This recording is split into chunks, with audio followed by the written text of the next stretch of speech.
L'espace baigné de lumière naturelle offre une atmosphère agréable et saine. Cette clarté a un impact direct sur notre humeur, notre productivité et même notre sommeil.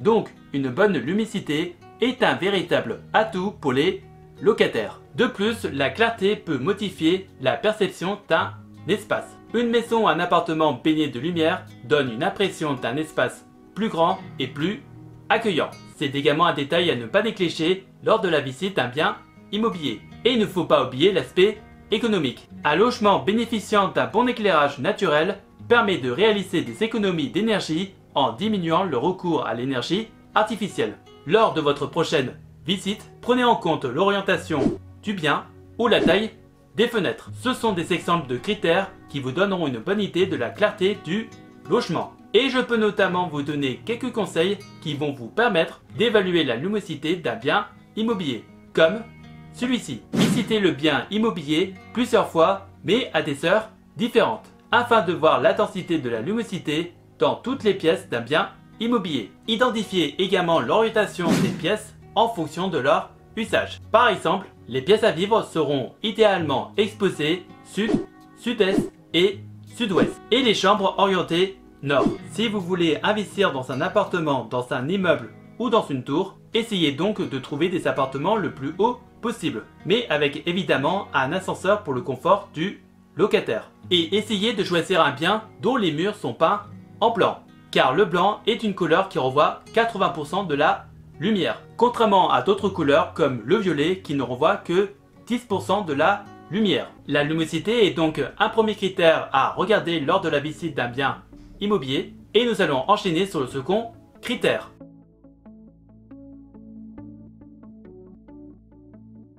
L'isolation thermique réduit les transferts de chaleur entre l'intérieur et l'extérieur d'un bâtiment. Une bonne isolation thermique garantit une température intérieure agréable toute l'année, tout en réduisant la dépendance au système de chauffage et de climatisation. Cela permet de réduire la consommation énergétique, de réaliser des économies financières et de diminuer l'empreinte environnementale. Pour évaluer l'isolation thermique d'un bien immobilier, plusieurs éléments sont à prendre en compte, comme le diagnostic de performance énergétique. C'est un indicateur qui attribue une classe énergétique à l'habitation allant de A pour une haute performance jusqu'à G pour un logement très énergivore. Vérifiez également l'état des portes, des fenêtres, des murs, des sols et des plafonds. Du matériel de qualité est indispensable pour assurer une bonne isolation thermique du bien immobilier. Et vous pouvez faire appel à un professionnel certifié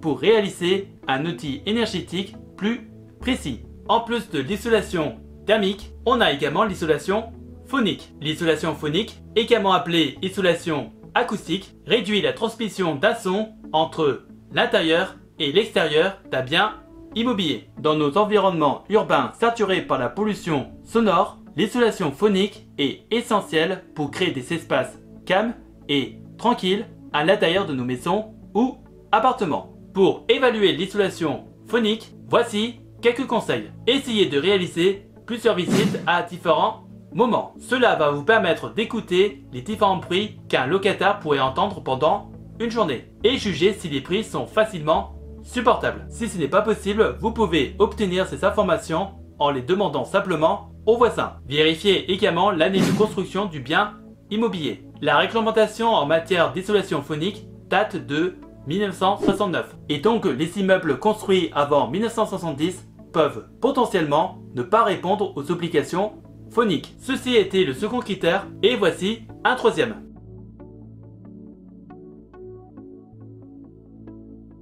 Lors de la visite d'un bien, il faut regarder attentivement les signes de dégradation comme des impacts sur les murs, des portes endommagées, une moquette brûlée ou endommagée ou des dégradations de meubles en location meublée. Ces signes peuvent indiquer un manque d'entretien ou des dégradations volontaires de la part des précédents locataires. Et les frais de travaux peuvent être très élevés. Le coût moyen pour réparer un mur endommagé peut varier entre 100 et 500 € selon l'étendue des dégâts. Cela dit, on peut très bien acheter un bien immobilier qui nécessite des travaux avant de le louer, à condition de faire baisser le prix du bien immobilier pour compenser les frais de travaux. Et quand on parle de la qualité d'un bien immobilier, il y a plusieurs éléments à prendre en compte comme la solidité des matériaux. La qualité de la construction dépend en grande partie de la nature et du choix des matériaux utilisés. Les matériaux nobles comme la pierre et le granit sont généralement associés à une construction de qualité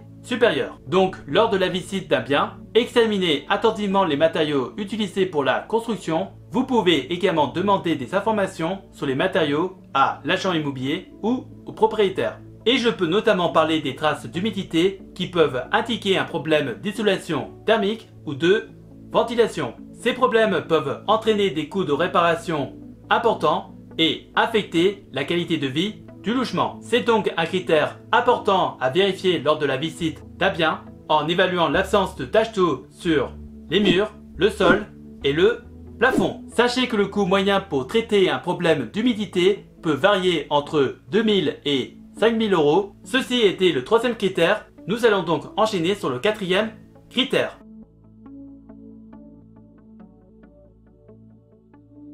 Pour évaluer l'état de l'installation électrique et de la plomberie dans un bien immobilier, il est important de prendre en compte plusieurs aspects. Et je vais vous donner quelques conseils pour vérifier l'équipement. Premier conseil, faire un diagnostic électrique. Si l'installation électrique a plus de 15 ans, un diagnostic électrique est donc obligatoire. Ce diagnostic vous donnera un aperçu sur la sécurité des équipements électriques dans un bien immobilier. Deuxième conseil, vérifier la conformité aux normes. Le propriétaire du bien immobilier est tenu de suivre la norme NFC 15-100, la norme de référence pour les installations électriques de basse tension en France. Et troisième conseil, faire une évaluation des risques. Il est important d'évaluer le niveau de dangerosité que présente une anomalie révélée par l'état de l'installation électrique, notamment en faisant appel à un professionnel. Nous avons parlé de la vérification des installations électriques, nous allons donc parler de la vérification des installations de la plomberie. Et voici quelques conseils à appliquer lors de la visite d'un bien immobilier. Premier conseil, faire une inspection du système de production d'eau chaude sanitaire. Demandez à consulter la facture d'achat. Une chaudière doit être révisée chaque année et sa durée de vie est généralement entre 10 et 15 ans. Deuxième conseil, faire une recherche de fuite d'eau. Vérifiez que le logement est exempt de fuite d'eau car cela entraîne une surconsommation et des problèmes d'humidité. Actionnez donc les robinets et vérifiez visuellement qu'aucune fuite n'est détectable. Vérifiez l'étanchéité des joints du carrelage car cela limite les risques d'infiltration, de moisissure ou de dégâts des eaux. Malgré le conseil que je viens de vous donner dans cette vidéo, je vous recommande de faire appel à des professionnels pour effectuer ces vérifications. Et c'est ainsi que nous n'en ferons un pas vers la liberté financière. Si vous avez des questions, n'hésitez pas à me les poser dans les commentaires et j'essaierai de vous donner des réponses claires et précises. Et si par hasard tu cherches des solutions pour faire travailler ton argent ou générer un revenu passif, tu peux regarder dans la description de la vidéo des playlists de vidéos d'avis de plateformes d'investissement que j'utilise pour faire travailler mon argent, que ce soit dans la bourse, les prêts, l'immobilier ou les crypto-monnaies. En attendant la prochaine vidéo, je vous laisse avec deux autres vidéos qui s'affichent actuellement sur l'écran. Prenez soin de vous, faites de bonnes recherches et je vous souhaite un bon investissement. À la prochaine!